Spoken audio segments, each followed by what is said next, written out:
Hello, everyone. Welcome to this week's presentation.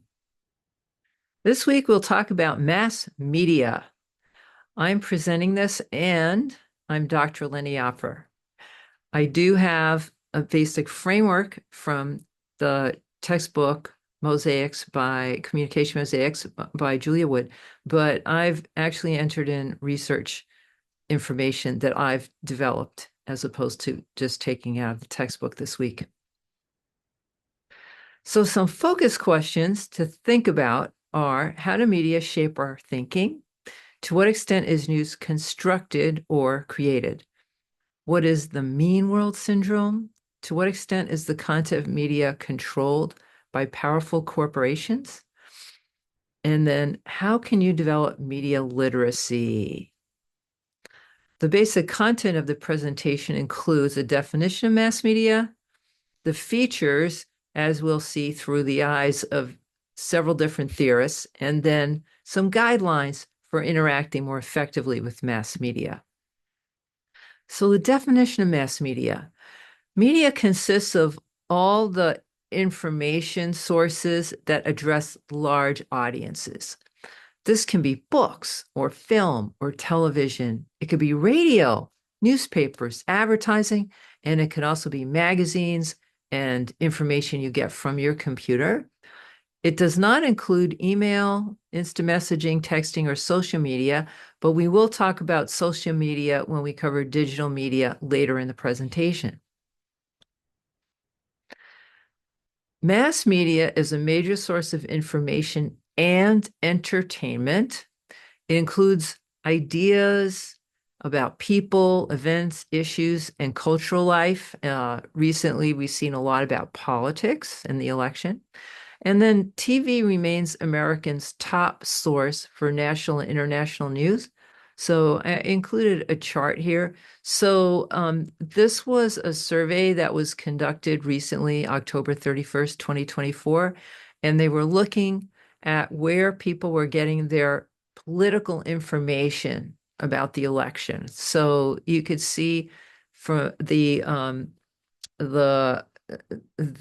outcome of the surveys from 2024 and then also 2021. So you'll see it's pretty similar.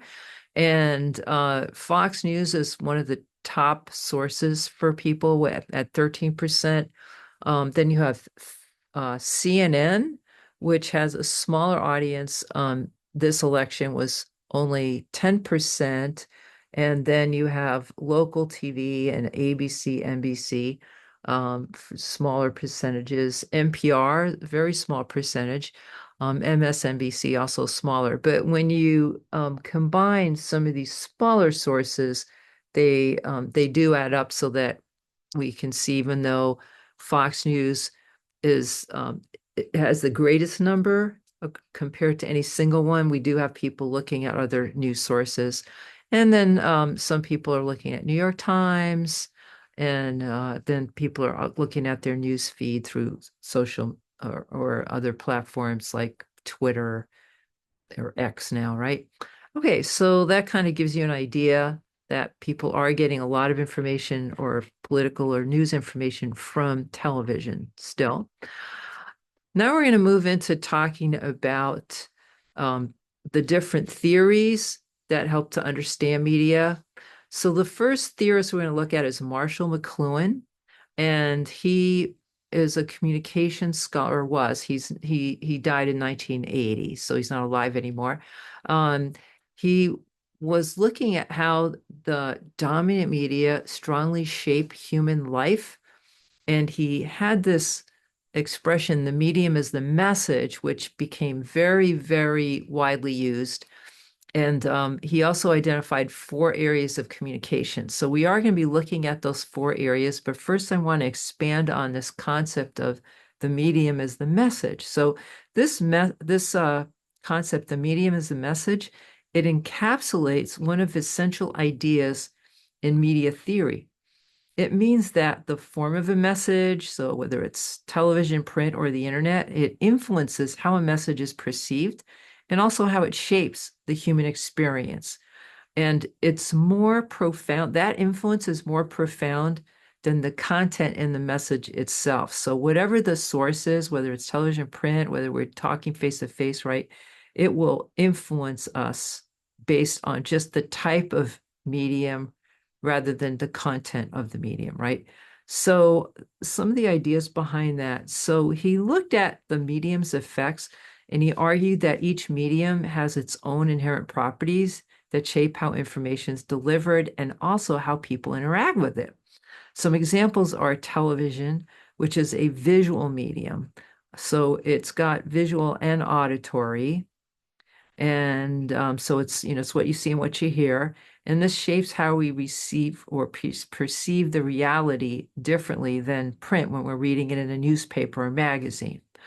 And when we're looking at television, it relies on this sequential logical thought as people are talking and presenting the images, right? Now, another idea behind this thought is that the medium itself transforms society because it alters our communication patterns and our cultural practices and even our thought processes. An example of this is that the printing press fostered linear thinking and individualism because it enabled mass literacy. The television encouraged emotional engagement and collective experiences. So these two medium, the printing press and television, huge impacts on society, but somewhat different, right? And then the internet fosters interconnectedness and more fragmented multitasking thought. So each of these different medium has had big impacts on society. And the impact is beyond just the content.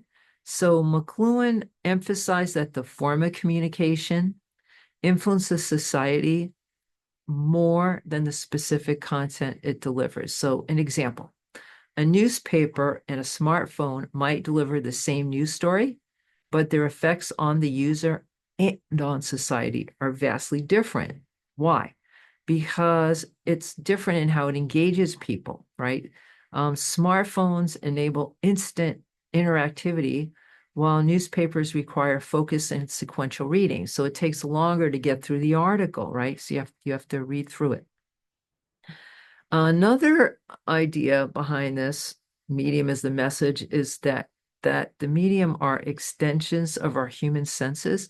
So McLuhan viewed media as the extensions of our human faculties like sight or hearing or touch, and it altered the way we perceive and interact with the world. So his example was that the telephone extends the voice, and that allows communication over distance, but it also changes the dynamics of interpersonal interaction. Now, Marshall McLuhan didn't live long enough to see us communicating with our cell phones, where you not only have the voice, but also the image there, right? So it changes our senses and how we use them, right? And then he also said that the mediums act as a catalyst for change. So the introduction of new media fundamentally changes human relationships.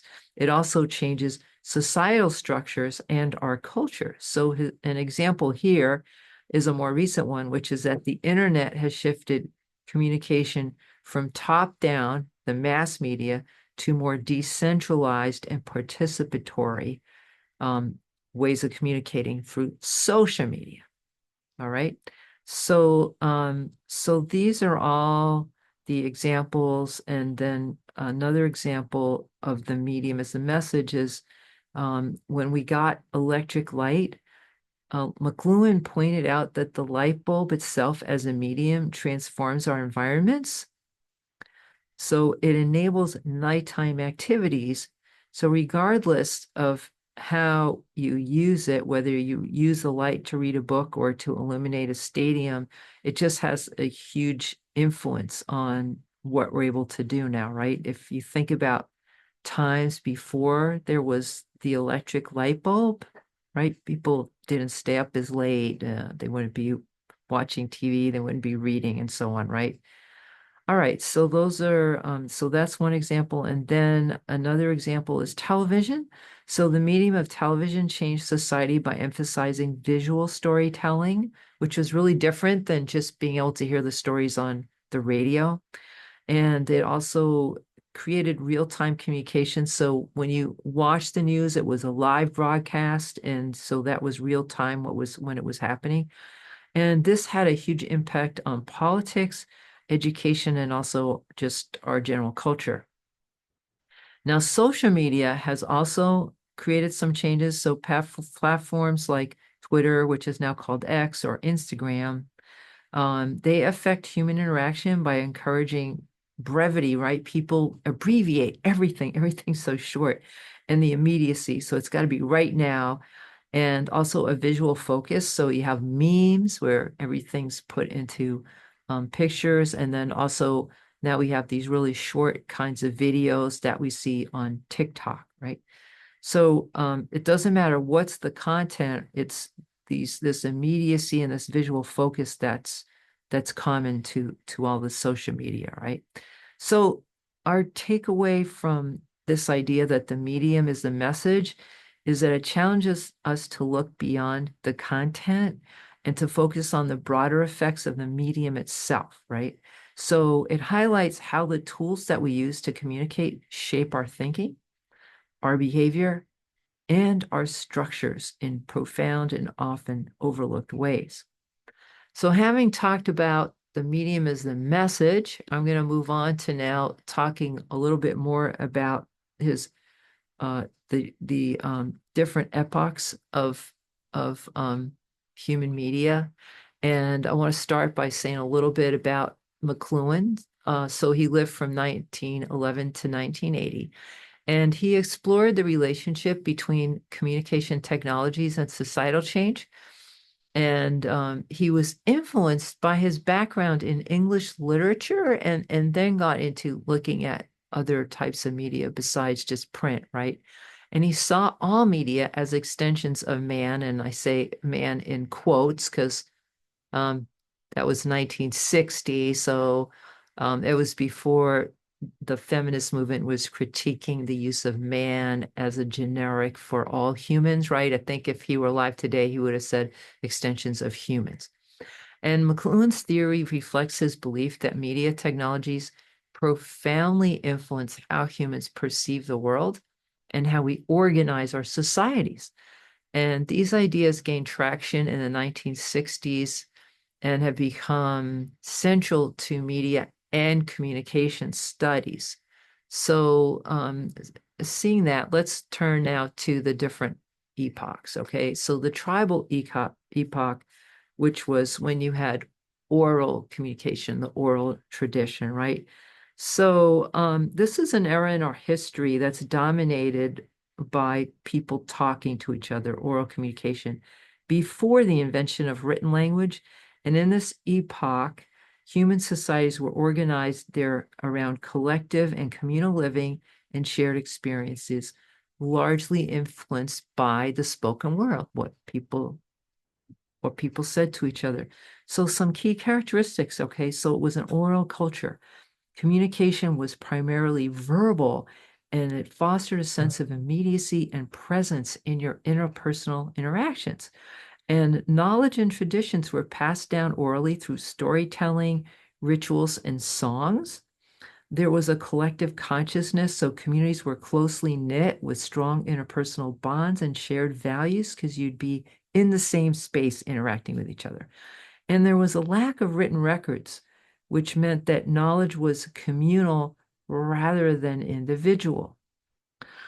And sense perception was important. So in the tribal epoch, people engaged in multiple senses simultaneously.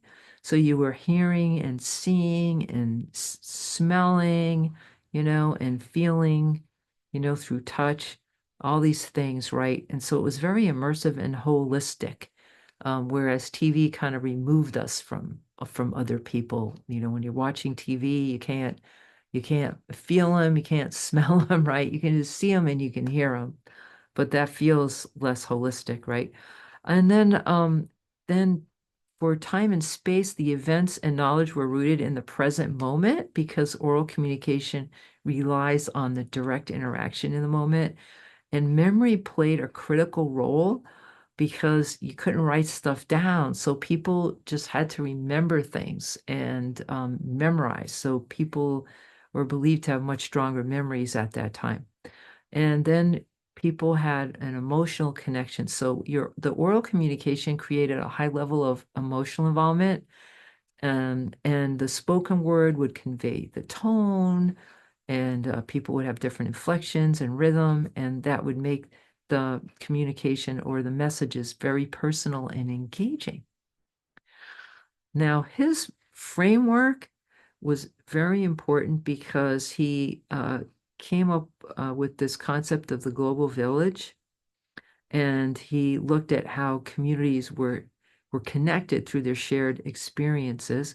And he believed that later developments in the media, like in the literate epoch, which is next, and the print epoch, and so on, it shifted humans away from this collective experience more towards individualism and specialization.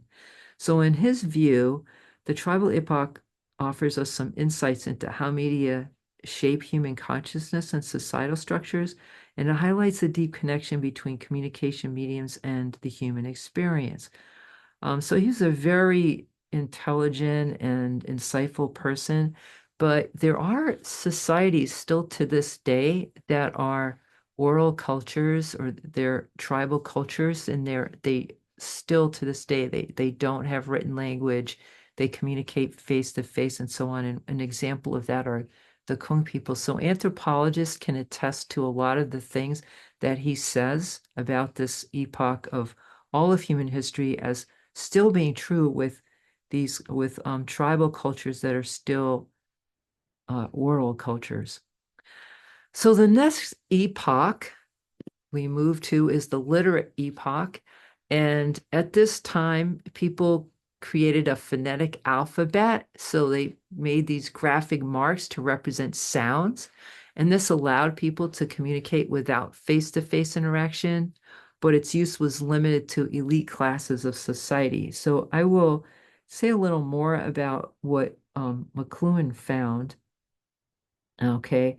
So it did fundamentally change how people communicated and how they could organize their societies. So with the emergence of writing systems, you had more linear and sequential modes of communication, and this would then influence thinking processes, right? So that's different than the more holistic and multisensory nature of oral cultures. You're just taking the words and isolating the words and looking at the words instead of the whole person and all that experience that you get from being right there with a person. And it allowed humans to record, store, and transmit information across time and space.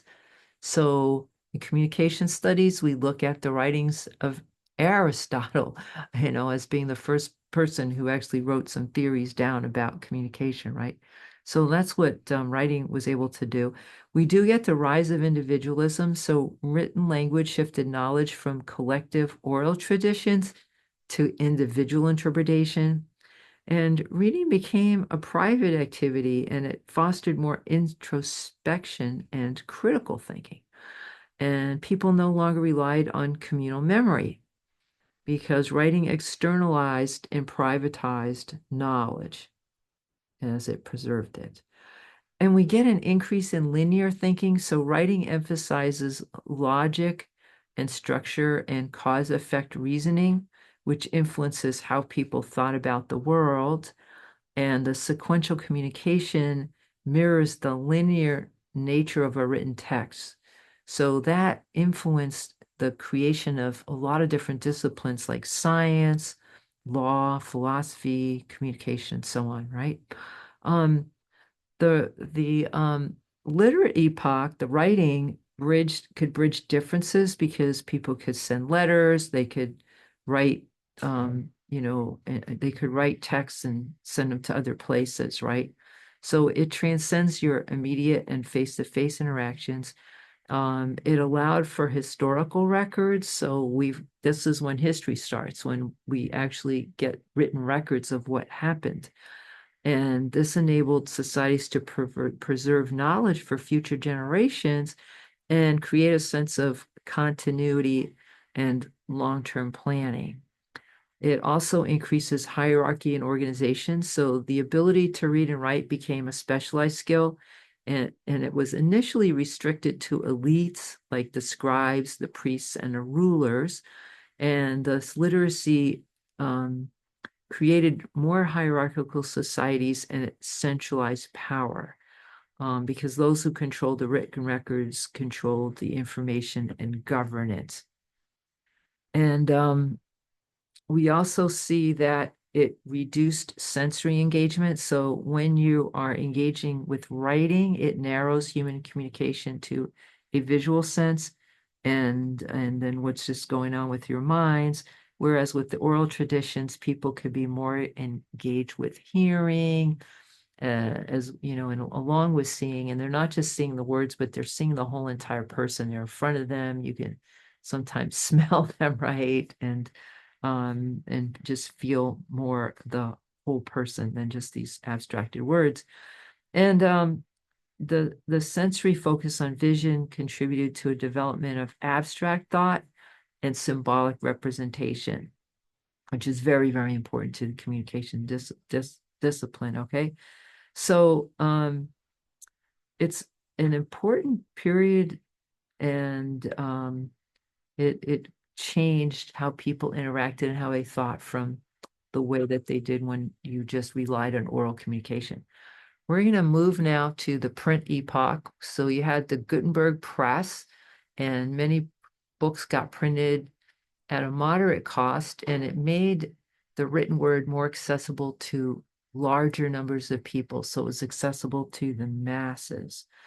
So this period of history is, which was characterized by the invention of the printing press in the 15th century by Johann Gutenberg.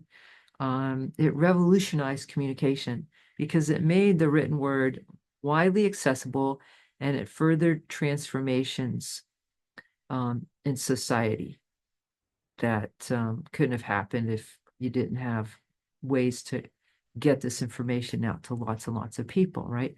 So you had the written text. It allowed for making books, newspapers, and pamphlets that could be distributed on a much larger scale and made the information more widely available.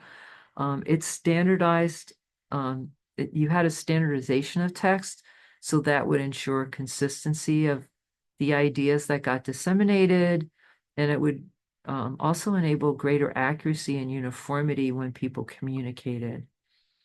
And it also democratized knowledge. So the spread of printed material reduced reliance on the oral traditions and handwritten manuscripts. And it broke a monopoly on the elites holding all the knowledge. Then literacy became much more widespread. So more people could learn how to read this way and more people could be informed. And you have the rise of informed citizens. And it also coincided with the rise of nationalism. So the printed texts, particularly in their, because they're in the vernacular languages, the language that people spoke in different places, right? Different countries, different languages.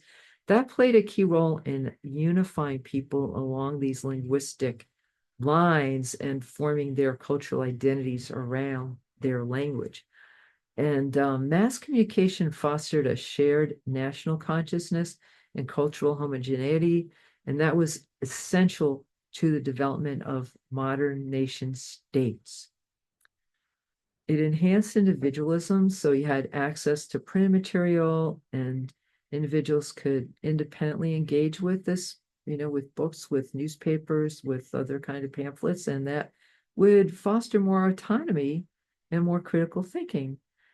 Private reading became a common activity, and this was further emphasized. It further emphasized separating from the collective, you know, from your community, and which was what was more widespread in the oral epoch. We also have an increase in linear and sequential thinking. So, like the literate epoch, the print epoch reinforced linearity and logic due to the structure of written language. So these sequential organized texts encouraged methodical reasoning and aided advancements in science, philosophy, and law. And it also created more changes in social organization. So by by being able to print a lot of material and send it out to people, it spread revolutionary ideas. An example is the Protestant Reformation, where Martin Luther's theses were distributed in print, and that created the first Protestant church. And also, you know, think about the Communist Revolution, right? Marx's Communist Manifesto got circulated, and that helped to create a communist revolution. So the printing press facilitated this exchange of knowledge across borders, and it drove intellectual movements like the Renaissance and the Enlightenment. So Marx's Communist Manifesto, it spread to China, and then Chairman Mao organized using similar ideas, in translating it and creating Chinese text. So same thing happened there. Alrighty. So what's the impact of this framework? So by emphasizing the what the print epoch could do, we could see that the it really multiplied what was possible in the literate epoch, because now you have mass communication. And this shift to print intensified the focus on individualism, logic, and homogeneity, and um, and homogeneity of thought. So this shaped modern society's reliance on rationality and standardized information.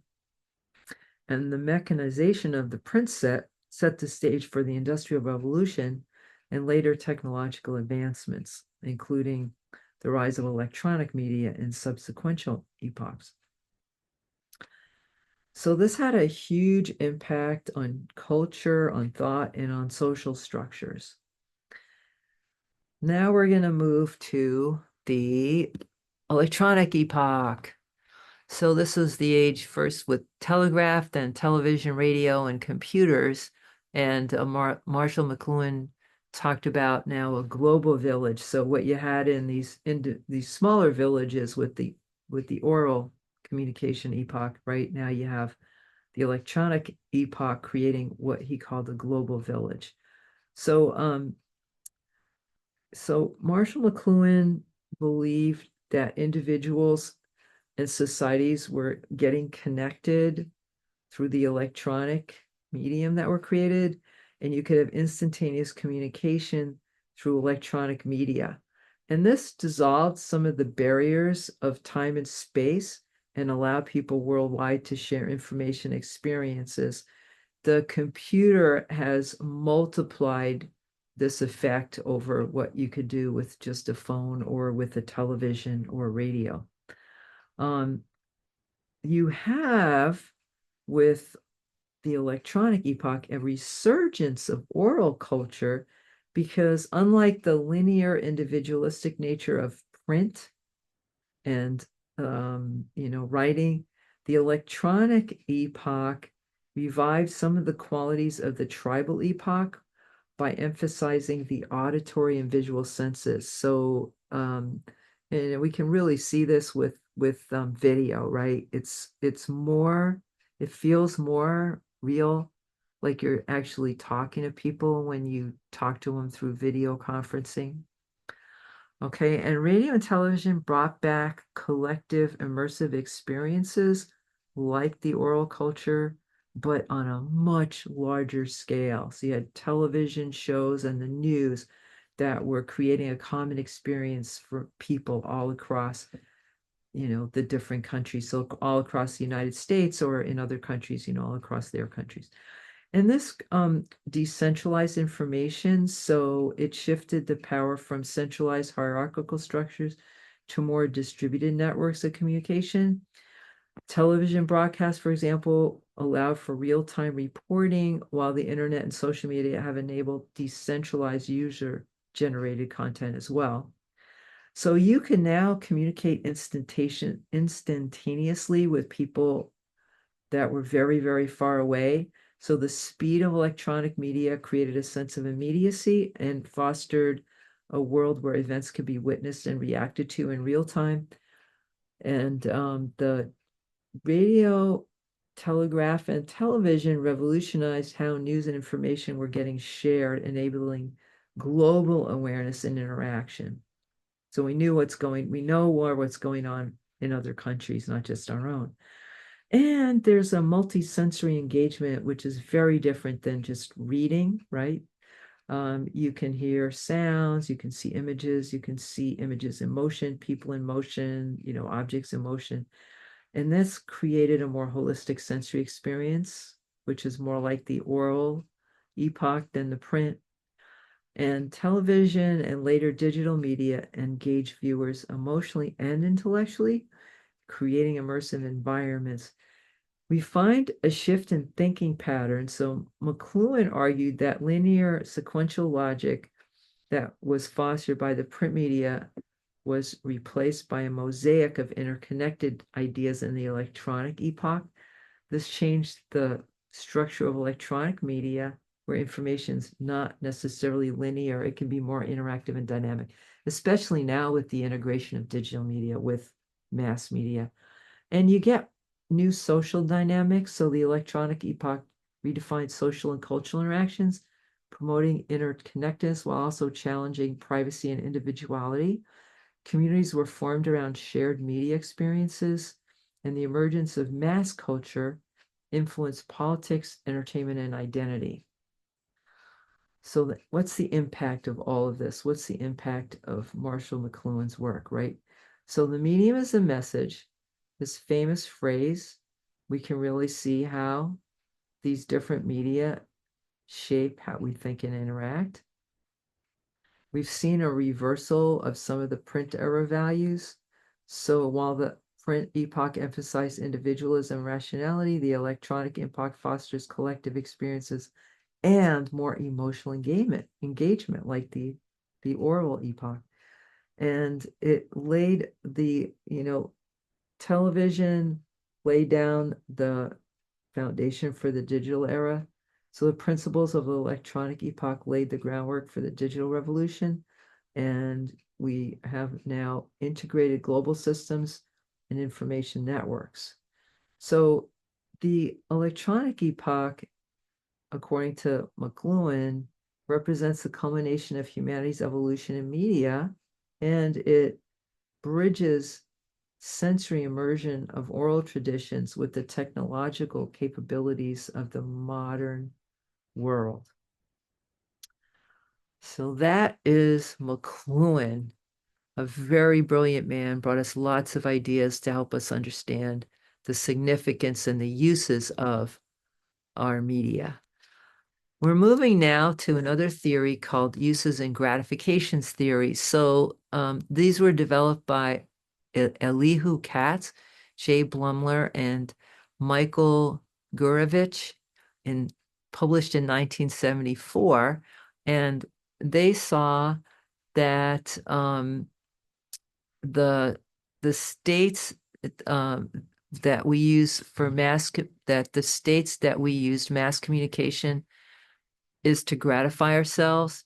And if existing media do not satisfy us, then we will create our own to satisfy our needs. Okay. So what they're saying is that people actively seek out specific media to satisfy particular needs. And we're going to look at some other theories that emphasized people being passive receivers of media messages. This theory emphasizes the active role of individuals in selecting and interpreting their media. So they published this work, The Uses of Mass Communications, Current Perspectives on Gratifications Research in 1974. Their core principles, one is that the audience are active participants. They're not just passive, and they can actively engage with the media to fulfill their needs and goals. That their media use is goal-oriented, so they choose specific media based on what they expect to gain from it, whether it's entertainment or information or to make social connections. And they also say that there's diverse needs that are served by media. So media consumption is driven by a variety of needs, which include information seeking, personal identity, reinforcing your self-concept or getting more insight into it, um, engaging in more social interaction by connecting to others, or just for entertainment to enjoy, relax, or escape from reality. And they also noted that there's competition, there's different sources of media, and there's other different ways that we could gratify ourselves. So media is in competition with these other ways we could gratify ourselves, as well as with other media. Um, so it's hard for media to have a monopoly on being able to meet your needs. Some key insights from this are that there's individual differences in how people um, look at media, what their preferences are, what their backgrounds are, and what their psychological states are when they get influenced by various media sources. Um, and they saw media's role as a tool for serving a variety of functions that's based on the audience demands rather than just imposing its influence on everybody unilaterally. And we've seen applications of their research to help understand why people choose specific platforms. Um, Advertisers look at this to understand how to tailor their messages to people to fulfill their needs, and also content developers, right? They're trying to figure out what kind of content will align with people's preferences and because they want to build an audience. So that's the uses and gratification theory. We move now to agenda setting theory. So this was Maxwell McCombs and Donald Shaw. This was 1972. So here you see they're looking at how the media are influencing people, and they did research on the how the media was influencing people around elections. And it was published in 1972, but they first introduced their theory because they had done a study of how the media influenced people in the 1968 US presidential election. So their research demonstrated how media influenced voters' perceptions and also help them determine what issues were important, right? So they're positing that the media didn't tell people what to think, but rather what to think about by emphasizing certain topics. Okay, so some of um, the key concepts of their theory are agenda setting. So they're the ones that put out what topics, and what you see on the media is what you know exists. If you don't see it, then we don't know it exists, right? Even if politicians are talking about it, if the media doesn't report on it, we don't know about it, right? And then the mass media can also get us to ignore things, right? So what we pay attention to and then also what we ignore is determined by that. Now, um, they said that the public has an agenda, and these are issues that the public perceives as important, but that these get influenced by the media. And then there's also a policy agenda. So the policymakers are politicians or people in charge of our public institutions, right? So they try to communicate their priorities to the media, but the media also influences what they see as priorities. So their theory suggests there's a strong correlation between the media's focus on specific issues and the importance that the public assigns to those issues. The significance of their theory is that it underscores the powerful role of the media in shaping public discourse and their priorities and influencing not just individual perceptions, but also societal and political dynamics. Um, and another part of the theory that's really important is this idea of gatekeeping. So that refers to the process by which media outlets and journalists decide which information, events, or topics are covered and how they get presented to the public. It's a critical component of agenda setting theory because it determines the content that shapes the media agenda and consequently the public and the policy agendas. Some key aspects of gatekeeping. So first, it selects. So out of the countless events and pieces of information that are available at any given time, only a fraction gets covered. Decisions are influenced by things like newsworthiness, audience interests, organizational priorities, and cultural values. And they get to decide what counts, what do we cover, right? Um, there the Gatekeeping also looks at emphasis. So media outlets not only select certain stories, but also decide the prominence of each story, like which one's the headliner, right? Or where is it going to be embedded deep inside where people have a hard time finding it. And they also determine how long that a story is going to keep getting covered. Um, so the emphasis signals the importance of particular issues, directing public attention there. Another thing that the media does is they frame issues. So the gatekeepers influence how an issue is presented using specific angles, language, or visuals to shape how the audience perceives it. For instance, the same event can be framed as a crisis or breakthrough, depending on who's telling the story. Another function of gatekeepers is omitting things. So by choosing not to cover certain stories, gatekeepers effectively keep those issues out of the public discourse. This can lead to certain perspectives or topics being marginalized or ignored.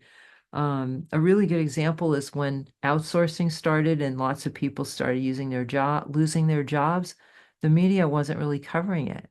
The media started covering it when middle class people started getting their jobs outsourced. So that's one example that stands out to me. The role in agenda setting theory. So it the gatekeeping directly influences the media's agenda and it determines what topics get highlighted and how they get presented. And this in turn shapes what the public perceives as important. There's also tremendous power and responsibility. So gatekeeping underscores the influential role of media in shaping societal priorities and highlights the responsibility of journalists and media organizations to make ethical and balanced decisions about content. And there's a feedback loop. So while gatekeepers influence the public agenda, they're also responsive to societal trends and the audience preferences. So that creates a dynamic between the media, public opinion, and policymakers. Now, this agenda setting was from 1972, right? So think about now where you've got the news on and people could be spontaneously reacting in time to what they're seeing in the news on through social media, right? So it's tremendous kind of feedback loop there. Okay, so that's agenda setting theory. And next, we're going to look at George Gerbner's cultivation of worldviews theory. And he wrote this in 1961, and he did a study on the influence of violence on people. So he wrote a book called Living with Television, The Violence Profile. And he developed this theory. But he didn't say that television determines reality, but that it has a major role in shaping reality. So that's why he uses the word cultivation instead of determining, right? And so he looked at media content and its societal impact and focused on long-term television violence. So there was a lot of concern about the influence that violence had, particularly on children, right? So his cultivation theory explained how prolonged exposure to the media, particularly television, shapes audience perceptions of reality over time. And it suggests that the media consumption that people engage in cultivates a particular worldview. And it aligns with the recurring messages and themes of the media that they consume. And these depictions can be distorted or exaggerated. Some key concepts in a series. So heavy media exposure leads to the homogenization of viewers' perceptions, where diverse individuals develop similar beliefs and attitudes about the world based on their media content. So we'll notice, I mean, we definitely notice in the election, right? So the views that Fox News viewers had about the candidates was really different than the views that people who watch CNN or people who watch the other news channels like ABC, NBC, CBS, or further to the left is MSNBC, which is more critical of what was going on, right? So, but within these different communities, people did have very homogeneous views about what was going on because typically they were consuming particular media that viewed viewed the situations particular ways, right? Another concept from this theory is resonance. So when the media's portrayal of the world aligns with an individual's real life experiences, it reinforces and amplifies their perceptions, making the media's influence even stronger. Again, people are choosing particular media, right? So the Fox people are choosing Fox and they're seeing reality differently than the way people that watch MSNBC or CNN or ABC or CBS and so on, right? Another thing he talked about is the mean world syndrome. So one of the notable effects that he found was that heavy exposure to violent or negative media content leads people to believe the world is more dangerous and hostile than it actually is. Another aspect of the theory is the symbolic world construction. So media doesn't directly change behavior, but it influences how audience think about and interpret their surroundings as they construct their symbolic representations of reality.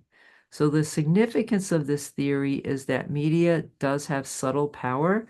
So, unlike theories that focus on immediate effects, cultivation theory highlights the gradual and cumulative influence of media over time. So that's how it's different than agenda setting theory. And then it helps us understand social perception. So the theory helps explain why certain stereotypes, fears, or misconceptions persist in society as they continually get reinforced by media narratives.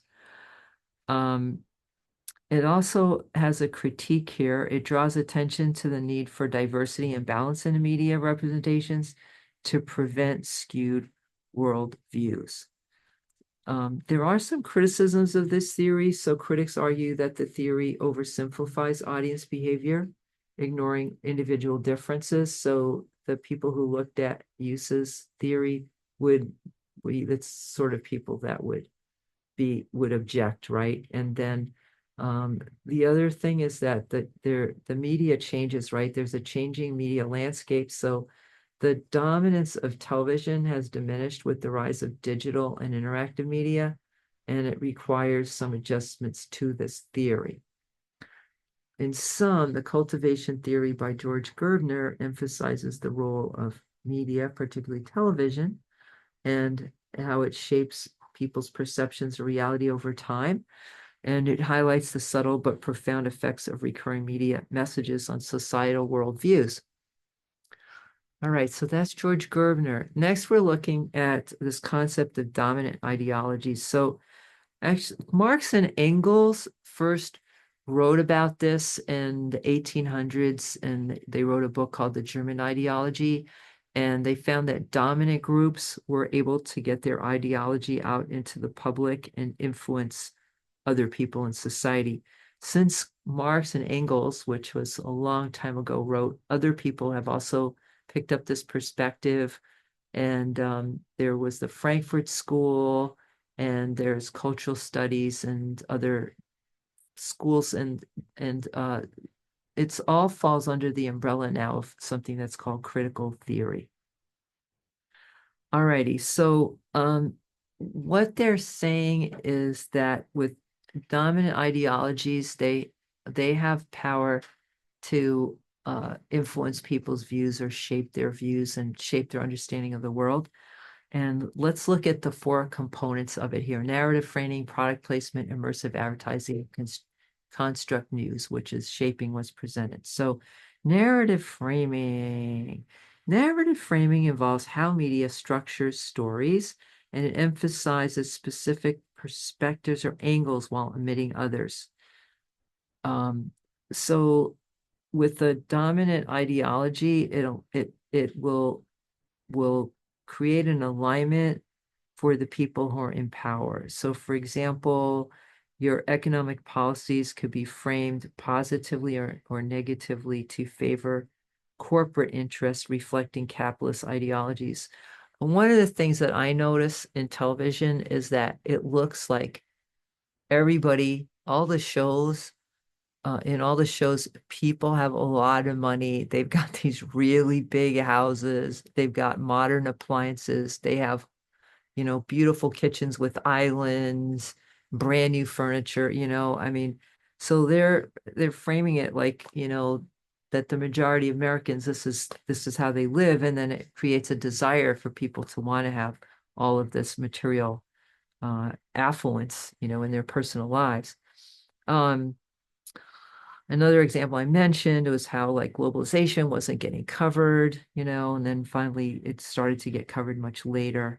Some other narratives, then narratives about marginalized groups. So there's been a lot of work in media studies on how people in different racial groups, how African Americans get stereotyped, how Latinas, or Latinx people get stereotyped, how Asians get stereotyped, how LGBT people, and so on, right? So the people in power tell the stories, and they're telling it through their perspective, which will often marginalize or put out negative views of minority groups. Um, there's been a uh, a lot of critical discussion about these problems, and we see a real increase in diversity and diverse representations and more diverse television shows and more diverse people making decisions about what gets into the media. So this critical theory, it's been around for a long time, a critical theory in media, right? And it is actually having an effect of creating more diverse perspectives, which I think is a good thing, a good outcome of critical theory, right? Um, so the next thing on here is product placement. So this is when you put um, branded goods into the frame, right? So, um, people will be drinking a Coke on a TV show, or smoking a cigarette, or having some other kind of specific brand of item. So when that happens in TV and in movies, right, it's called product placement, and then it influences people to want to consume those products. The Legos movie was made with the specific purpose of just promoting Legos. And then we had the Barbie movie, right? Which, so those are like really very, very strong examples of product placement when you have the whole film or made just to feature a product, right? Um, so then you have the next item on the list, which is immersive advertising.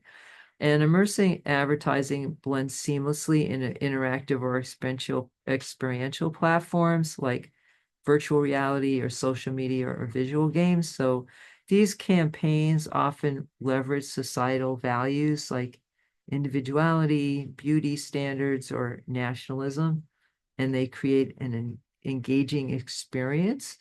And we find this in this immersive advertising in the social media landscape, right? Where you have all these ads that mimic reality, and then advertisers reinforce the dominant ideologies, but it's more subtle and pervasive, or persuasive as well as pervasive.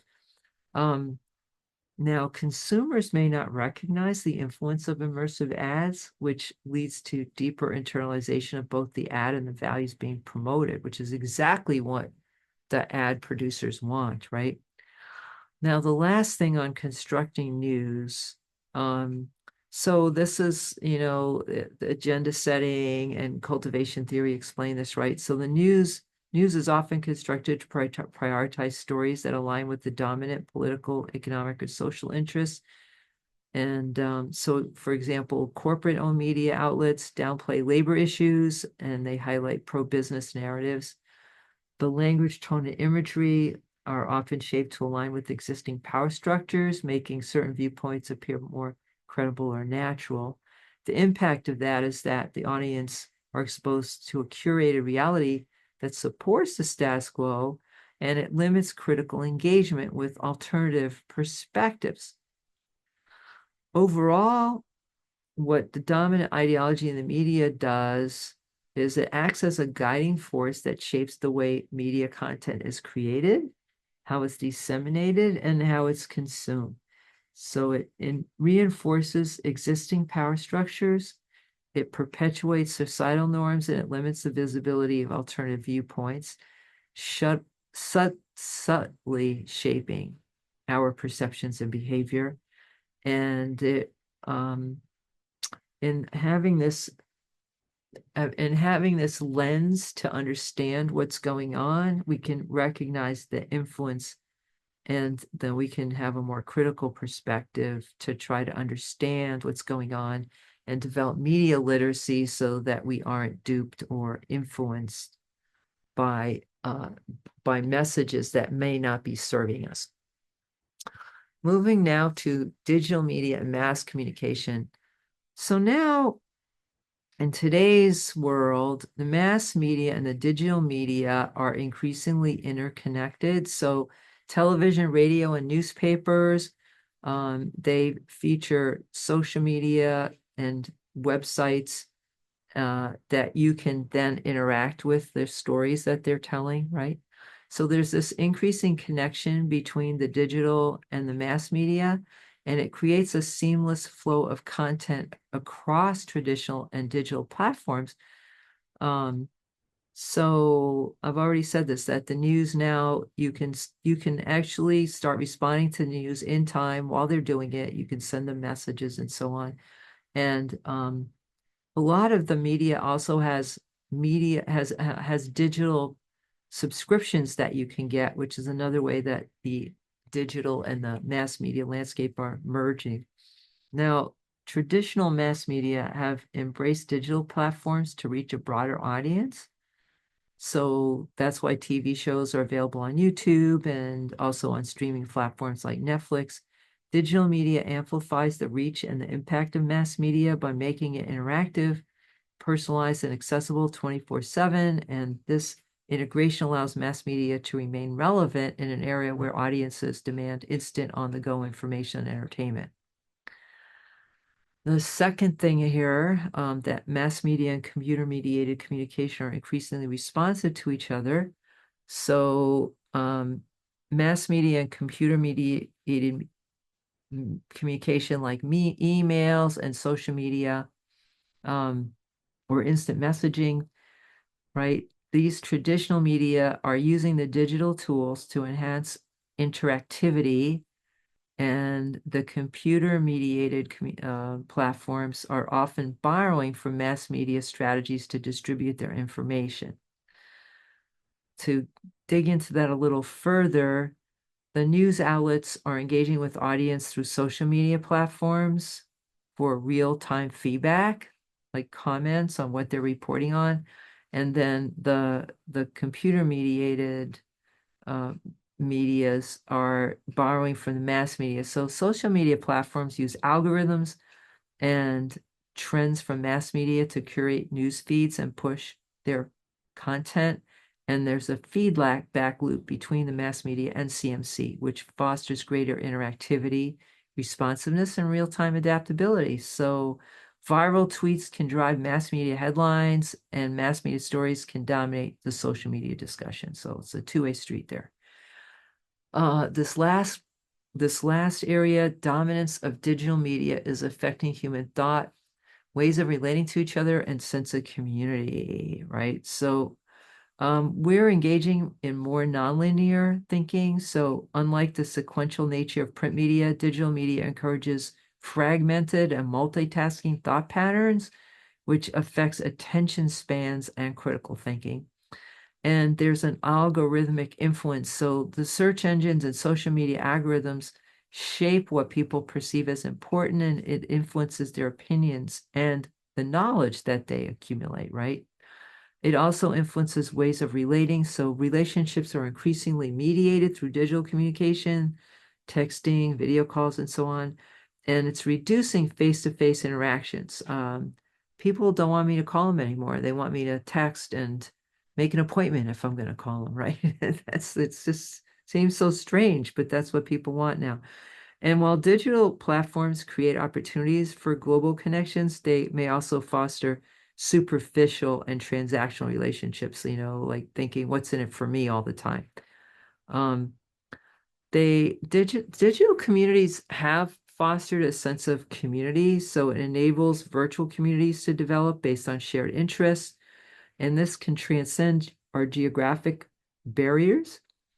And then on the downside, it can erode traditional community ties by replacing the local with more impersonal interactions, which are online, and that sometimes creates polarization and echo chambers. So, in sum, these dynamics illustrate how the integration and dominance of digital media are transforming mass communication and interpersonal relationships and societal structures.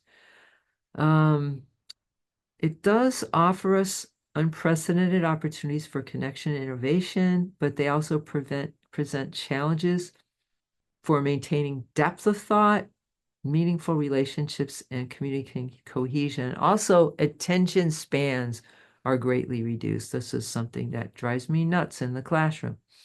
Um, Now, a little bit on social media. Social media is considered a form of mass media, but operates differently from traditional forms of mass media like television, radio, and newspapers. And here's how it compares.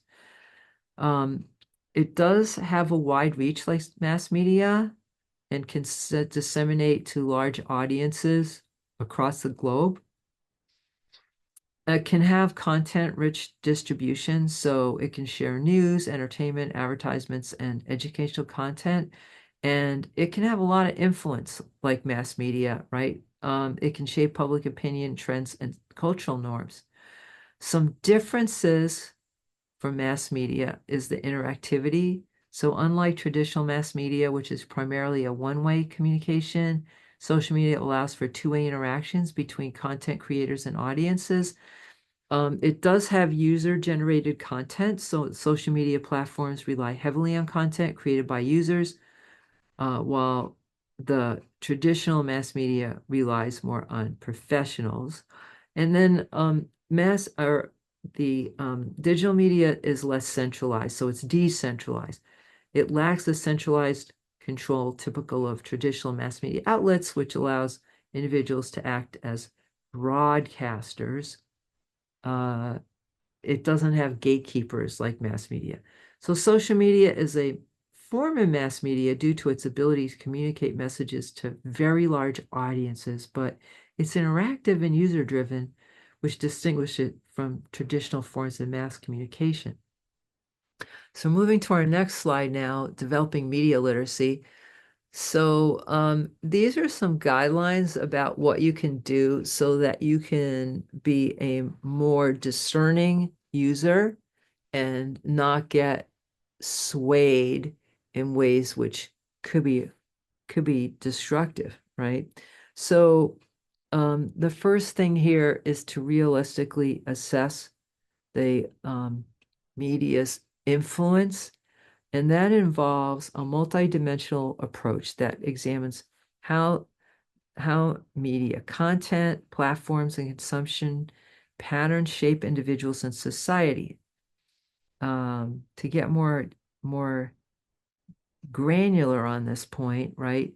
You want to understand media content and context. So analyze the intent of the messages, assess whether the media aims to inform, persuade, or entertain, or provoke you, and identify their biases, their framing techniques, and their agenda. Consider representation. Examine how different groups, gender groups, racial groups, class groups, and so on, right, are being portrayed, and whether these depictions reinforce stereotypes or challenge them. Uh, Next point here, evaluate the reach of the media and its accessibility. Consider how many people consume the media and its ability to shape public discourse. For example, a viral social media campaign can have a more immediate impact than a niche print article. Assess your audiences and diverse audiences. Assess whether the media reaches different demographics. Think about age, education, socioeconomic status, right? And how these groups may be influenced differently. Now, also examine the audience engagement, whether it's active or passive, and looking at if gratification is sought by people, what kind of gratification. You also want to look at the psychological and behavioral effects. So investigate immediate reactions such as emotional responses and changes in attitudes or purchasing decisions that could be influenced by advertising. And also look at the long-term effects. So examine cumulative impacts over time, changes in worldview and societal norms or cultural attitudes, which are being shaped by exposure to specific media types. Assess the role of digital algorithms, how they're personalizing their content. Are you just getting the same kinds of stuff sent into your feed, and are you just getting seduced by that and just wanting to watch that stuff instead of looking and being more discerning and maybe just directing your searches more on your own instead of letting these algorithms take over? And then think about the social media influence, right? And how it's shaping public opinion, especially during major events like elections or crises. You want to analyze the media's relationship with power structures. Examine how corporate ownership and advertising affect media content and priorities, and also political impact. Consider how media influences public policy, political opinions, and civic engagement. Use research and metrics, right? You can do content analysis or find articles that consist of content analysis to study the patterns in media messages that are recurring or themes. You can look at audience studies, which focus on the audience and how they're reacting to information. And you can just look at empirical data, use statistical metrics like viewership ratings or click-through rates and so on, right? And you want to foster media literacy by engaging in critical thinking.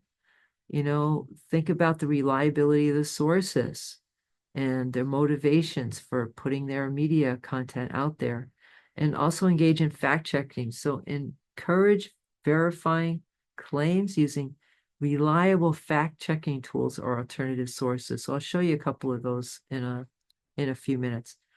All righty. So I've gone through in detail how to assess the media. So to um, to become aware of patterns, you want to look for common narratives that might be out there. Like, who are the recurring, do you see a pattern to who are the recurring villains or the recurring heroes or the recurring crisis? And consider what perspectives or facts are consistently excluded from narratives. Look how different groups or genders or ethnicities are being portrayed. Um, are women always caregivers, or men always the leaders, and so on? Are minorities always the criminals? And pay attention to pay attention to how brands, lifestyles, or values are consistently marketed through entertainment media, and compare multiple sources. So cross-check your information across multiple sources, and you can look at different news sources here, but it also helps to look at international media perspectives for a broader understanding. You can find stories on in English, German, French, practically any country. You pick a country and you can find reports about what's going on in this country. Look at how they're looking at us, as well as how, different types of media are framing the stories here. All right. You can also think about the frequency and the durability of certain issues. So are you seeing that certain issues get a lot of coverage and are getting repeated while other things are being left out? And assess how different issues are getting prioritized. Are they front page lead stories, or are they trending hashtags or prime time slots? When are these things happening and how? And then, yeah, trying to be aware of these patterns from algorithms. And it's really easy to just get trapped inside of an echo chamber of viewing the same kinds of reports with the same kind of bias. So it's really good to break out of your silo and look and see what other people are saying outside of your typical news sources. Okay. You can also examine the imagery and the symbolism that's used, and you can look at their emotional appeals, evaluate their language and tone, and seek media literacy sources. Some sources for doing fact checking are All Sides, Media Bias Fact Check, and Ad Fonts Media. So I'm going to show you some of that in a minute. And you can reflect on your own consumption habits. Like, what do you look at? Do you have a pattern? Do you seek out diverse opinions and so on? Okay. And then develop a critical mindset. So, who created this content and what is their agenda? Who benefits from this narrative? Who doesn't benefit from the narrative? Yeah. And consider whether repeated messages align with evidence or are based on assumptions. All righty. Now, another thing I want to remind you of is to recognize that the worldviews that are presented are never complete. All perception is partial, problematic, and partisan. So that's true of all the things you're going to see in the media, right? So you want to um, realize that and try to understand the worldview of whatever you're reading. And then remember that you can affect what's going on around you. You don't have to be a passive consumer. You can send messages to different mass media sources. You can write letters. You can also write to your political representatives. You can go to mass movement activities, right? You can go protest. So there's a lot of things you can do. You don't have to just be a passive recipient. And I would encourage you to question and challenge the views of reality that are presented in the media and see if they align with yours, and maybe where they don't align with yours. This next chart here is a media bias chart that was created by Ad Fonts. You could see in left-hand corner, copyright 1924 by Ad Fonts Media. So they've created a grid here or chart, and the the information that's on the far right, that's representative of a political perspective and not just the geographical perspective where it lands on the chart, right? And then on the left-hand chart side of the chart, you have the most extreme in the left and so on. And then you move up the pyramid towards the middle, and you can see the names of different sources to try to get more of a middle position or slightly left, slightly right, and so on, right? So I really like this chart. And um, it doesn't matter what you read, as long as you're cross-checking it and seeing how other different sources are looking at it, it'll give you a better understanding. And it's just so important to understand the biases of whatever you're reading, and that can be hard to discern. So this chart helps a lot. So at the top of the chart, you see thorough fact reporting or fact dense analysis. And that's at the very top. So you see the very top, it says USA Facts. So you can get that online, and also the Pew Research Center. Okay. So it looks like there's something else called Stars and Stripes and so on, right? But those are just the thorough fact or reporting. Okay. Next is a mixture of fact and reporting, and there's a lot of good sources here as well. And you'll see that that all the news sources are start here. None of them start at the very top. So then that's because, for writing to be interesting, you need to have a perspective or a point of view. It's really hard to write from the detached observer view all the time. So as long as you understand what the perspective is, then you can read it, you can look at their facts, you can fact check them as well. Everybody can fact check whatever you read. A lot of the good media sources, they hire people to do fact checking, and they are paying a lot of money for fact checking nowadays. It's something we don't even think about, right? That's one of the differences between stuff that gets produced by the mainstream or traditional media versus stuff that's produced in social media, where there could be absolutely zero fact checking of what people say. Alrighty. Moving to the next slide, then some more information about sources. So one of the ways you can learn to understand media better is to talk to a librarian at CSUCI Library. They're very well versed in all the different types of ways of doing research and getting information. They know what the biases are. So they can help you find out information, and they can lead you to sources to understand better and be a better critic of media. Okay. Um, there, this, I said this before, but I want to say it again that it's really great to check stories across different platforms. So look at how they're being presented in this country and also how they're being presented in another country. So that's one way you can do some cross-checking. There's also fact check websites. So I put the website for the UC Berkeley Library, which had a listing of different fact check websites. So instead of listing a bunch of fact check websites, I just gave you a website that lists a lot.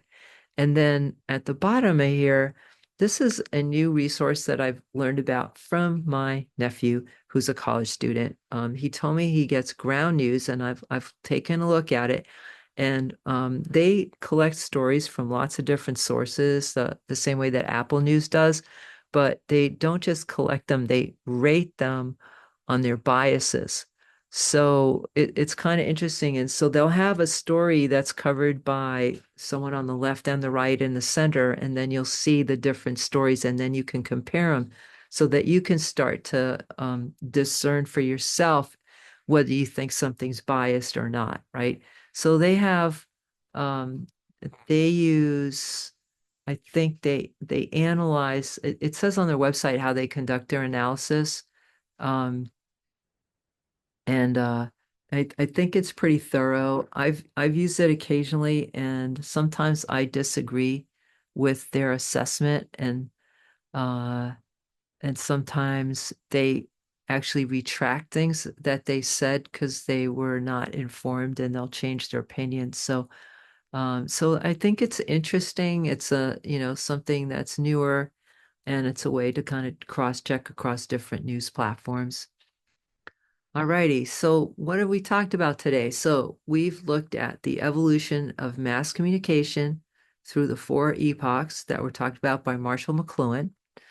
And the theories then that we covered today, we have the theory of epochs by Marshall McLuhan, and then we have the uses and gratifications theory, the agenda setting theory, the cultivation theory, and the dominant ideology theory. So all of these show us different ways that media works and make different kinds of criticisms.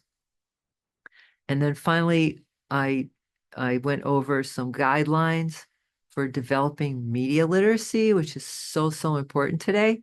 And also, I want to emphasize that you don't have to be a passive recipient. You can be an active agent, and you can try to get your ideas out there, and you could try to influence change when you don't like what's going on in the world. Thank you for listening to this presentation, and I look forward to seeing your work.